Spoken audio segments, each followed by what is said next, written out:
بسم اللہ الرحمن الرحیم۔ پاکستان کے دشمن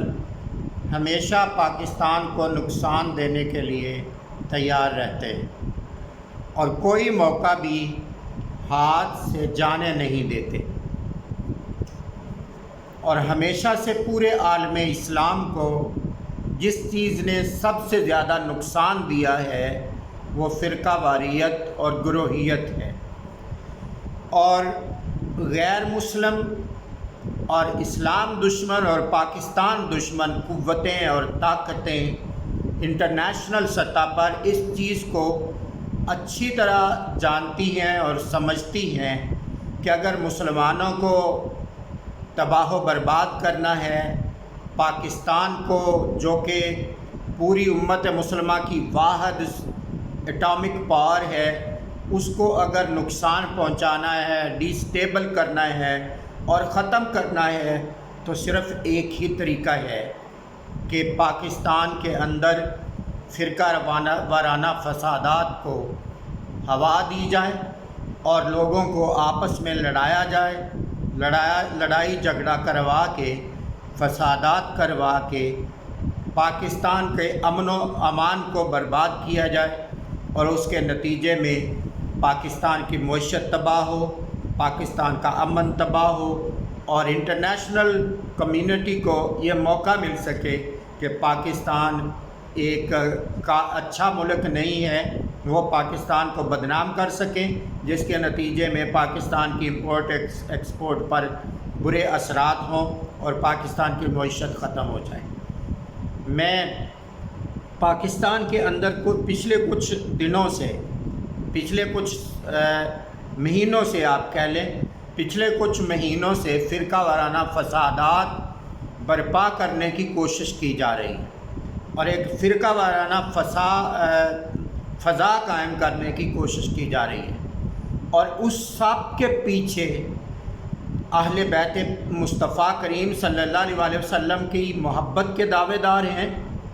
اور حضور نبی کریم صلی اللہ علیہ وسلم کے صحابہ اکرام کی محبت کے دعوے دار لوگ ہیں، اور ان کی جو کمانڈ کرنے والے لوگ ہیں وہ اپنے آپ کو علماء اہل علم کہلاتے ہیں۔ میں صرف ان سے یہ پوچھنا چاہتا ہوں کہ مجھے آپ بتائیں کہ اللہ پاک یہ بھی قرآن مجید میں فرماتا ہے کہ وَاعْتَصِمُوا بِحَبْلِ اللَّهِ جَمِيعًا وَلَا تَفَرَّقُوا، کہ مل کر اللہ کی رسی کو مضبوطی سے تھام لو اور فرقہ در فرقہ تقسیم نہ ہو جاؤ۔ کیا تمہیں یہ آیت لوگوں کو سنانے کے لیے نظر نہیں آتی؟ اور کیا محبت اہل بیت کا تقاضا یہ ہے کہ ایسے مسائل کو چھیڑا جائے جس سے صحابہ اکرام رضوان اللہ تعالیٰ عنہم اجمعین کی عزت پر حرف آئے، یا صحابہ اکرام کے بارے میں ایسی باتیں، ایسی گفتگو کی جائے جن سے اہل بیت مصطفیٰ کریم صلی اللہ علیہ وسلم پر کی عزت اور ناموس پر حرف آئے؟ ہم تو یہ سمجھتے ہیں کہ قرآن و حدیث نے ہمیشہ امت مسلمہ کو یہ درس دیا ہے کہ یہ سب ہستیاں امت مسلمہ کے اندر عظیم تر لوگ ہیں، ان کی محبت مسلمانوں کے ایمان کا حصہ ہے، ان کا سہارا لے کر نفرت پھیلانا اور امت مسلمہ کو گمراہ کرنے کی کوشش کرنا، یہ قرآن و حدیث کا نہ کبھی سبق رہا ہے، نہ کبھی درس رہا ہے، اور نہ ہی پیچھے اکابرین امت کا یہ طریقہ رہا ہے جو آج پاکستان کے نام نہاد مولویوں نے اور علماء نے اور ذاکرین نے پکڑ لیا ہے۔ یہ صرف، ہم تو یہ سمجھتے ہیں کہ یہ صرف اپنی کمائی کے لیے اور پیٹ کے دھندے کے لیے اور پیٹ کا ایندھن اور آگ بجانے کے لیے یہ سارا کچھ کر رہے ہیں۔ یہ نہ صحابہ اکرام کی کوئی خدمت ہے، نہ اہل بیت اطہار کی کوئی خدمت ہے۔ اگر آپ اس طرح کی فضا قائم کر دیتے ہیں کہ امت مسلمہ کے کچھ لوگ، کچھ حصہ صحابہ سے محبت کی وجہ سے اہل بیت رسول پاک سے نفرت کرنے لگ جائے اور کچھ حصہ اہل بیت مصطفیٰ صلی اللہ علیہ وسلم کی محبت کی وجہ سے صحابہ کرام رضوان اللہ تعالیٰ عنہم اجمعین سے نفرت کرنے لگ جائے۔ یہ کوئی دین کی خدمت نہیں ہے، اور نہ ہی یہ صحابہ سے محبت ہے، اور نہ ہی یہ اہل بیت پاک سے محبت ہے۔ مومن کی پہچان یہ ہے اور ہونا یہ چاہیے کہ وہ ان چیزوں کو آگے پرموٹ کریں جن سے محبت صحابہ بھی امت کے دلوں کے اندر بڑھے اور محبت اہل بیت بھی امت مسلمہ کے دلوں کے اندر بڑھے، نہ کہ کم ہو۔ حقیقت یہ ہے کہ اس سارے کاروبار سے جو صحابہ کرام رضوان اللہ تعالیٰ عنہم اجمعین کی پلی لے کر اہل بیت اطہار کی عزت اور ناموس کو کم کرنا چاہتے ہیں، مولا علی کی عزت اور ناموس کو کم کرنا چاہتے ہیں، جو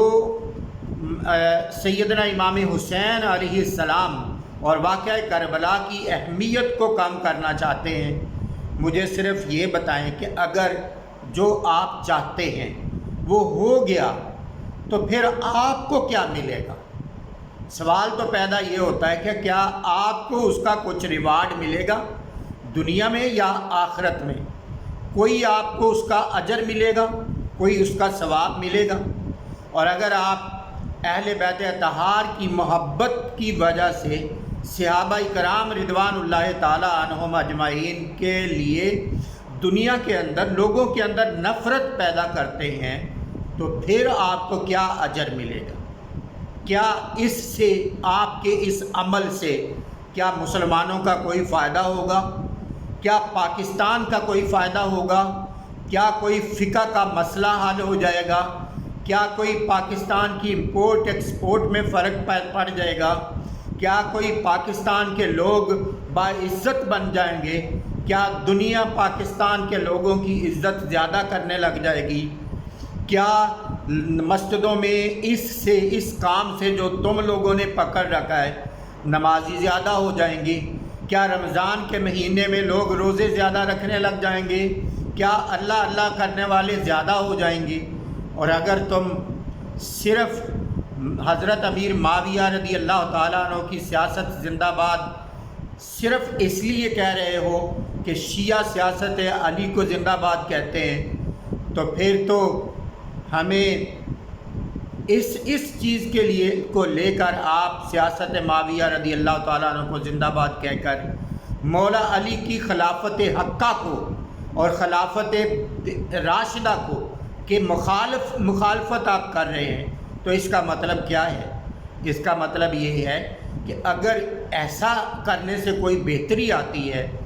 تو پھر، اور ہمیں معاویہ رضی اللہ تعالیٰ عنہ کی حمایت صرف اس لیے کرنی ہے کہ شیعہ ان کی مخالفت کرتے ہیں، تو پھر آپ دیکھیں کہ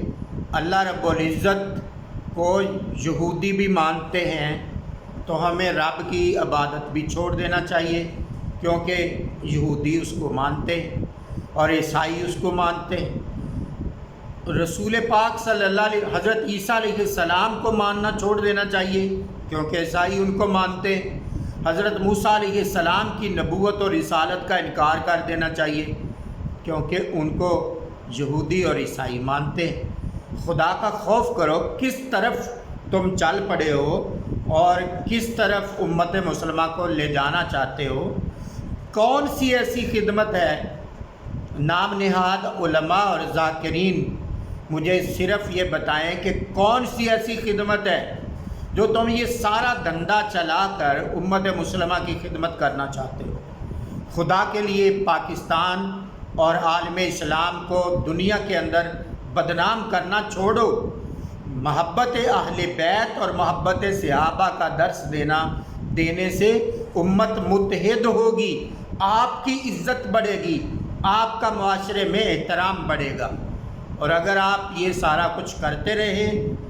تو علماء پر آنے والی نسلوں کا اعتماد بالکل ختم ہو جائے گا۔ اور یہ بڑی اچھی طرح بات کو سمجھ لیں کہ یہ سارا کچھ جو کچھ ہے یہ بین الاقوامی ایجنڈا اور سازش ہے پاکستان کے خلاف، اور پاکستان کے اندر بعض ملکوں کے جو سفیر ہیں وہ آ چکے ہیں اور ان کو یہ ٹارگٹ اور ٹاسک دے دیا گیا ہے کہ آپ نے پاکستان کے اندر فرقہ واریت کو ہوا دینا ہے اور فسادات کو ہوا دینا ہے اور خانہ جنگی تک پاکستان کے لوگوں کو لے کر آنا ہے۔ میں اس حوالے سے علماء حق، پاکستان کا درد رکھنے والے اور اسلام کا درد رکھنے والے علماء سے گزارش کروں گا کہ وہ آگے آئیں اور جو حق بات ہے وہ پوری ایمانداری اور پورے ریسرچ، تحقیق اور وثوق کے ساتھ امت مسلمہ کے آگے رکھیں اور مسلمانوں کو متحد کرنے کی کوشش کریں۔ حکومت کو کے کرنے کے بہت سارے کام ہیں۔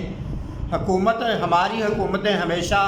پتہ نہیں کس چیز کا انتظار کرتی رہتی ہیں کہ یہ کام ہوگا تو پھر ہم یہ کام کریں گے۔ کس حد تک آپ اس مسئلے کو، فرقہ واریت کو کی فضا جو پیدا کی جا رہی ہے اس کو لے جانا چاہتے ہیں کہ وہاں جائے گا تو ہم اس کو روکیں گے۔ اب وقت ہے کہ آپ اس کو آسانی سے روک سکتے ہیں۔ جو جید علماء ہیں، جو سنجیدہ علماء ہیں، ان تمام مکاتب فکر کے علماء کی ایک کانفرنس بلائیں اور اس کانفرنس میں ان تمام مسائل کا متفقہ حل حکومتی سطح پر پیش کر دیں، اور جو بندہ بھی اس کو قومی اسمبلی اور صوبائی اسمبلی سے قانون کے طور پہ منظور کروائیں، اور منظور کروانے کے بعد اس کی سزا بھی رکھیں کہ جو بھی اس کے مخالفت کرے گا وہ قومی مجرم ہوگا، وہ پاکستان کا دشمن ڈکلیئر ہوگا، وہ عالم اسلام کا دشمن ڈکلیئر ہوگا اور اس کو یہ سزا دی جائے گی۔ یہ کام کرنے کا حکمرانوں کے لیے ہے، لیکن مجھے لگتا ہے حکمران تو بھنگ پی کر اور ستو پی کر سوئے ہوئے، ان کو پرواہ ہی کوئی نہیں ہے کہ کیا ہو رہا ہے کیا نہیں ہو رہا۔ اور جو صحابہ و اہل بیت اطہار اور حضور تاجدار کائنات صلی اللہ علیہ وسلم یا کسی بھی مسلک یا کسی بھی گروہ کے اکابرین کی، مسلمانوں کے اکابرین کی اگر کوئی گستاخی کرتا ہے تو اس کو سزا آئینی اور قانونی طور پر دی جانی چاہیے۔ اگر ایسا ہو جائے تو ہمیشہ کے لیے یہ فرقہ واریت کا جو مسئلہ ہر چوتھے سال شروع ہو جاتا ہے وہ ہمیشہ کے لیے ختم ہو جائے۔ اللہ پاک ہم سب کو امت مسلمہ سے محبت کرنے، پاکستان سے محبت کرنے اور عالم اسلام سے محبت کرنے کی توفیق عطا فرمائے، اور ساری سازشوں کو سمجھ کر لاہ عمل طے کرنے کی توفیق عطا فرمائے۔ السلام علیکم ورحمۃ اللہ وبرکاتہ۔